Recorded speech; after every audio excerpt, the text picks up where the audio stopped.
I said, I don't even need you, in front of his family. He nodded, got up, and drove off without me. I'm standing in my in law's living room, surrounded by David's family, my words hanging in the air like a sudden frost. The room goes quiet, that awful kind of quiet where you can practically hear everyone's thoughts judging you. I don't even need you, I just snapped at my husband of 5 years. David doesn't yell back. He doesn't make a scene. He just nods once, like he's finally confirmed something he's suspected for a long time. Then he gets up from the couch, grabs his keys from the side table, and walks out the front door without saying a word. I hear his car start up in the driveway, and I think, good, let him cool off, he'll be back. But he doesn't come back. Not that night, and not for many nights after. My name is Alexa Morgan, and at 32, I just blew up my marriage with 6 careless words. 3 hours earlier, I'm applying my lipstick in our bathroom mirror while David waits by the front door. I can see him checking his watch from the corner of my eye. Lex, we really need to get going. Mom's expecting us at 6, and you know how she gets about dinner being served on time. I roll my eyes at my reflection. It's not like they're going to start without us. Besides, your mom already thinks I'm the devil incarnate, so what's another strike against me? David sighs. I hear his footsteps as he walks toward the bathroom. She doesn't think you're the devil incarnate. She's just traditional. Traditional is code for judgmental as hell, I say, snapping my lipstick shut. I deliberately take my time putting it back in my makeup bag, enjoying the power of making everyone wait. David leans against the doorframe. At 36, he still has that boyish charm that made me fall for him. Gentle brown eyes, strong jawline, that little dimple on his left cheek when he smiles. But he's not smiling now. Can we please just try to have a nice evening? For me? He asks. I think, why does it always have to be about keeping everyone else happy? What about what I want? But I just shrug. Fine. Whatever. In the car, I scroll through Instagram while David drives. My best friend Natalie is in Bali with her new boyfriend, all sun-kissed skin and exotic cocktails. Meanwhile, I'm headed to another tedious dinner with the in-laws where I'll be silently judged for not yet producing grandchildren and for having a job that actually matters to me. You're quiet, David says, breaking into my thoughts. Just tired, I lie. The truth is I'm resentful. Resentful that at 32, my life feels so predictable. David is a good man, stable, kind, dependable. But lately, I've been wondering if good is good enough. Where's the excitement? The passion? I think about Mark from work, how he makes me laugh, how he notices when I wear something new, how he challenges me intellectually, how his hand lingered on my lower back at last week's office party. David and I haven't challenged each other in years. Did you remember to bring the wine? David asks as we pull onto his parents' street. My stomach drops. The wine. The expensive bottle of Cabernet that his father specifically requested. The one thing I was supposed to remember. Shit, I mutter. David's hands tighten on the steering wheel. Alexa, you said you'd remember. I forgot, okay? It's not the end of the world. We'll stop somewhere and get something else. It's Sunday evening in the suburbs. Nothing's open, and we're already late. Then we'll go without it. I snap. Your dad has enough wine in his precious cellar to survive the apocalypse. David pulls into his parents' driveway but doesn't turn off the engine immediately. He turns to look at me. I just asked you to do one thing, Lex. I feel my defenses rising. Oh, I'm sorry I don't have a perfect memory like St. David. Some of us have actual stressful jobs to worry about. It's a low blow, and I know it. David's job as a high school history teacher isn't glamorous or high-paying, but he loves it. He makes a difference in kids' lives. But right now, I want to hurt him to make him feel as frustrated as I do. He just shakes his head, turns off the car, and gets out without waiting for me. Inside, David's mother Margaret greets us with her typical passive-aggressive warmth. There you are. We were about to send out a search party, she says, kissing David's cheek before giving me a stiff hug. She's wearing an apron over her immaculate outfit, not a hair out of place despite having cooked a full meal. Sorry we're late, Mom. Traffic was bad, David says, covering for me. Well, you're here now. That's what matters. She looks at my empty hands. Oh, did you forget the wine? Before I can answer, David jumps in. That's my fault. I left it on the counter at home. I shoot him a surprised look. Why is he taking the blame? No worries, son. I've got plenty. David's father, Richard, emerges from the living room to clap his son on the shoulder. He nods at me. Alexa. Richard, I return with equal coolness. David's younger sister, Melissa, is already there with her husband, Greg, and their 2-year-old daughter, Emma. Melissa and I used to be friendly, but since she became a mother, we've had less and less in common. Or at least, that's how it feels when she talks endlessly about Emma's developmental milestones, while I try to contribute stories about my marketing campaigns. Aunt Lexa? Emma toddles over to me, arms outstretched. I pick her up, forcing a smile. Hey, Munchkin, you've gotten so big. She's in the 90th percentile for height, Melissa chimes in proudly. The pediatrician says she might be tall like David. That's great, I say, already feeling the familiar weight of these conversations pressing down on me. I set Emma down a bit too quickly and reach for the wine glass Richard is offering. At dinner, I'm seated between David and his father, with Margaret at the head of the table. The conversation flows around me. Talk of Emma's preschool options, Richard's golf game, Melissa's husband's promotion. I sip my wine, not the one we were supposed to bring, and contribute when necessary. I check my phone under the table, scrolling through Mark's latest texts. Thinking of you, he's written. Drinks tomorrow after work? I smile to myself, feeling a small thrill at the secret connection. So, Alexa, Margaret says during a lull, how's work these days? Still putting in those long hours? I sense the judgment in her question. In Margaret's world, a woman's career is secondary to her role as a wife and mother. The fact that I'm still childless after 5 years of marriage is a constant source of disappointment to her. It's good, I say. Busy. We just landed the Brighton account, which is huge for the agency. Congratulations, Richard says, sounding genuinely impressed. They're a major player, aren't they? I nod, warming to the topic. Yes, and I'll be leading the creative team. It's a big responsibility, but I'm excited about it. That sounds wonderful, dear, Margaret says with a tight smile, though I wonder when you'll find time for starting a family with such a demanding job. And there it is, the inevitable question.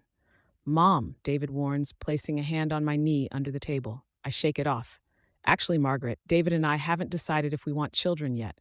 A lie. David wants kids. I'm the one who keeps pushing it off. Margaret looks stricken. But surely at your age. My age is fine, I cut in. Women have babies in their 40s now, if we decide to have them at all. An uncomfortable silence falls over the table. I feel David tense beside me.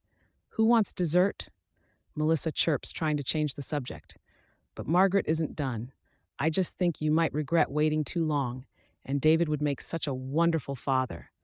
I see the longing in David's eyes as he watches Emma giggling with her dad. The guilt rises in my throat like bile. David knows where I stand, I say carefully. Yes, but does he know where you'll stand in 5 years when it might be too late? Margaret presses. Mom, please, David says quietly. This isn't the time or place. I'm just concerned, she continues. You've always wanted a family, David. And Alexa, dear, I know your career is important, but there's nothing more rewarding than being a mother. I feel something snap inside me. All the resentment, the feeling of being judged, the pressure, it all bubbles to the surface. You know what, Margaret? Not everyone measures success by how many children they've popped out. Some of us actually want to make an impact in the world beyond perpetuating our genes. The table goes silent. David's hand finds my arm. Lex, come on. I shake him off again, standing up. No, I'm tired of this. Every dinner, every holiday, it's the same conversation. When are you having babies? Why are you working so hard? Why can't you be more like perfect Melissa? Alexa, that's enough. David says firmly, standing up beside me. Is it? Because I don't think it is. I don't think your family has any idea who I actually am or what I want. And neither do you anymore. David's face hardens. That's not fair. I support you in everything you do. I laugh bitterly. Support me. You tolerate me. You make excuses for me. Sorry we're late. Sorry we forgot the wine. Sorry my wife has ambitions beyond being barefoot and pregnant in the kitchen. I have never said anything like that, David says, his voice dangerously quiet. You didn't have to. It's written all over your face every time we leave here. You wish I was different. You wish I was more like what they want me to be. David shakes his head, his expression a mixture of hurt and anger. That's not true, and you know it. I fell in love with you exactly as you are. Well, maybe who I am is someone who doesn't want this life anymore. The words burst out of me before I can stop them. The room is so quiet I can hear the clock ticking on the wall. Emma has stopped giggling and is looking at us with wide eyes. Melissa and Greg exchange uncomfortable glances.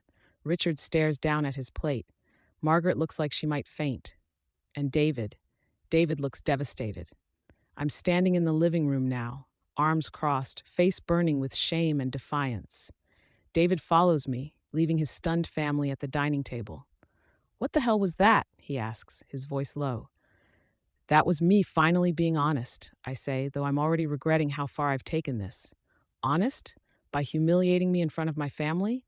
Oh, I'm sorry. Did I embarrass the golden child?" David runs a hand through his hair, a gesture I know means he's trying to keep his temper in check. "This isn't about me being embarrassed, Alexa. This is about respect, basic human respect." "Respect," I laugh. "Where was the respect when your mother was basically calling me a selfish career woman? Where was the respect when you let her do it? I defended you. I always defend you." "I don't need you to defend me," I shout. "I don't need you to make excuses for me. I don't need you to smooth things over with your family. I don't even need you." And there they are, those 6 words that change everything. I'm standing in my in-laws' living room, surrounded by David's family, my words hanging in the air like a sudden frost. The room goes quiet, that awful kind of quiet where you can practically hear everyone's thoughts judging you. I don't even need you. I just snapped at my husband of 5 years. David doesn't yell back. He doesn't make a scene. He just nods once, like he's finally confirmed something he's suspected for a long time. Then he gets up from the couch, grabs his keys from the side table, and walks out the front door without saying a word. I hear his car start up in the driveway, and I think, good, let him cool off. He'll be back. But he doesn't come back. It's 2 hours later, and I'm sitting in an Uber headed home. No one offered to drive me, and I couldn't stand the thought of waiting in that house any longer. Margaret had disappeared upstairs after David left. Richard had muttered something about checking on her and followed. Melissa and Greg had awkwardly gathered Emma's things and made a hasty exit, Melissa only saying, "Call us if you need anything," on her way out. I'd called David 17 times. All went straight to voicemail. Now, in the back of a stranger's car, I'm replaying the evening in my head, wondering how things spiraled so far out of control. My anger has faded, leaving only a hollow pit in my stomach. I think, what have I done? At home, the house is dark and empty. David's car isn't in the driveway.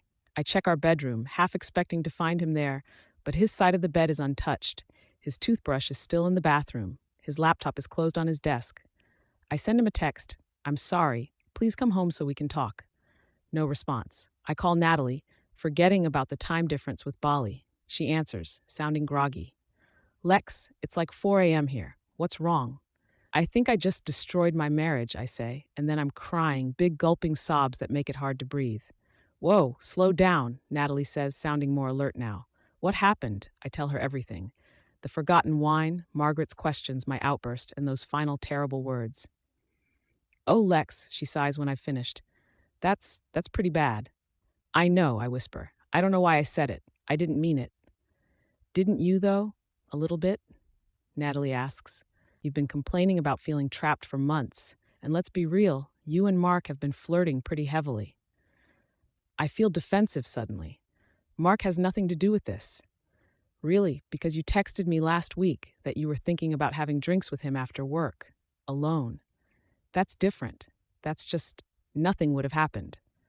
"Lex, come on. You know where that was heading." I sink down onto the couch.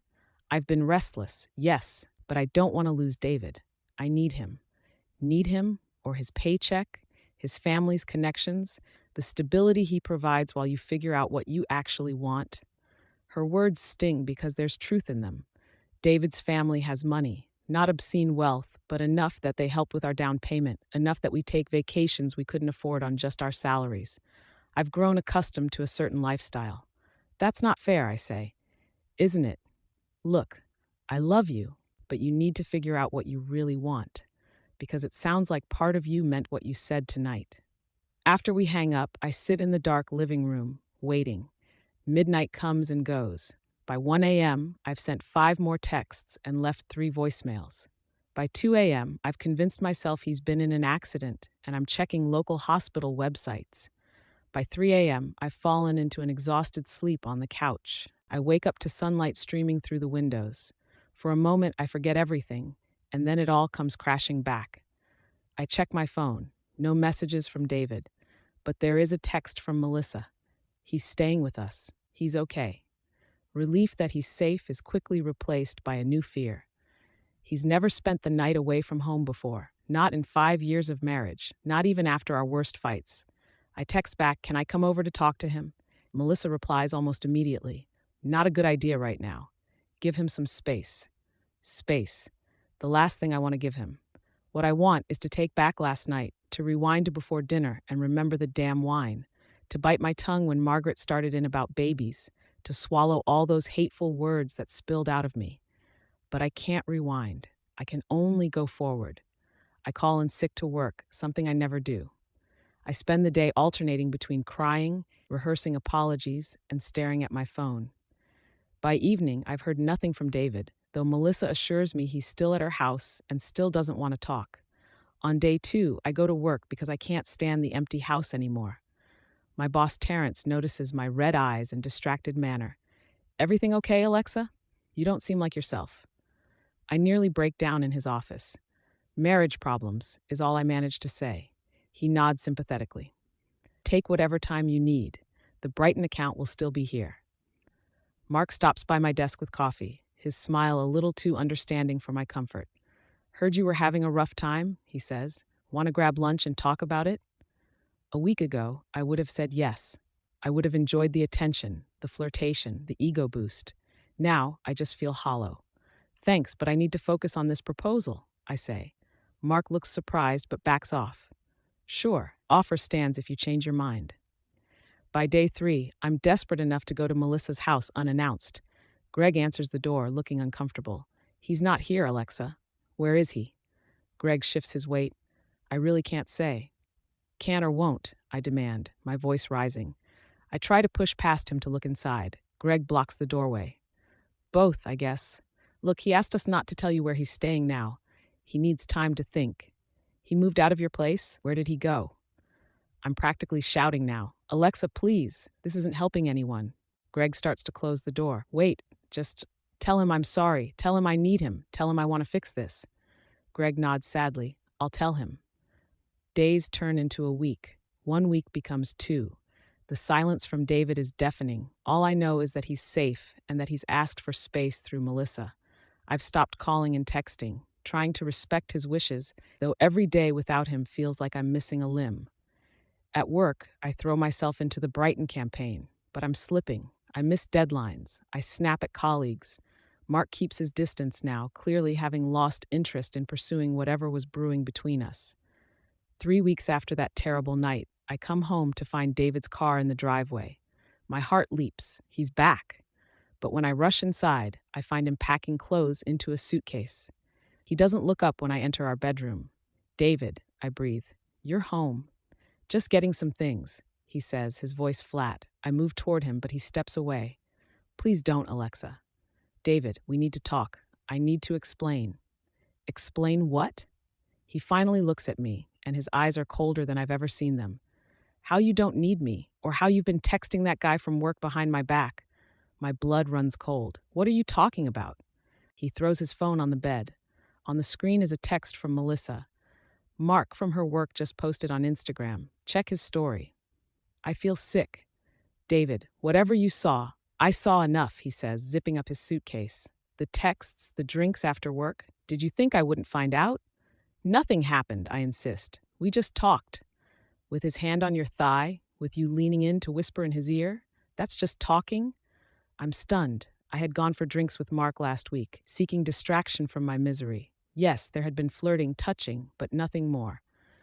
I'd left before anything could happen, racked with guilt. But the photos must look damning. "It's not what you think," I say weakly. "It never is it?" David picks up his suitcase. "I filed for divorce this morning. My lawyer will be in touch." The word hits me like a physical blow.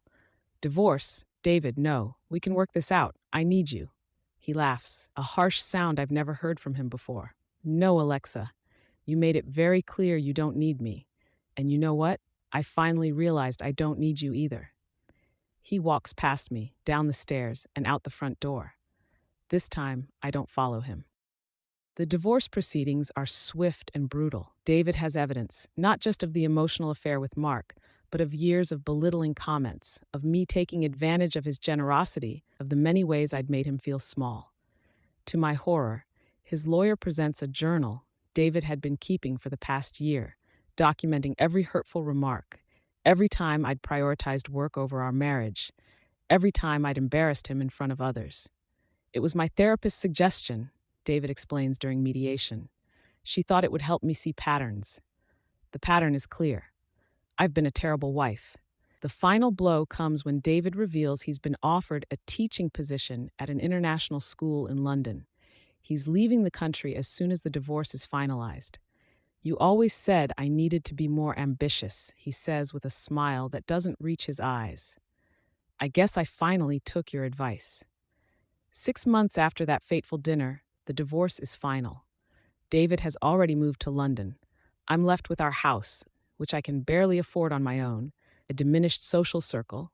Most of our friends sided with him, and the crushing realization that I destroyed something precious through my own selfishness. My career, the thing I valued above all, has suffered too. The Brighton campaign was a disaster under my distracted leadership, and Terrence has put me on probation. Mark, of course, has moved on to another woman in the office. I'm scrolling through Instagram late one night, wine glass in hand, when I see it. A photo of David on London Bridge, his arm around a beautiful woman. She's looking up at him adoringly, and he's smiling, really smiling, in a way I haven't seen in years. His caption reads, "Found someone who knows my worth. Blessed." The comments are filled with congratulations, including one from his mother. "So happy for you both. She's a lovely girl." I throw my phone across the room and burst into tears. In 6 short months, he's rebuilt his life, found happiness, moved on, while I'm still here, alone, surrounded by the wreckage of what I destroyed. I think back to those 6 terrible words. I don't even need you, and the quiet dignity with which he walked away. He didn't argue, he didn't beg, he just nodded, stood up, and drove away.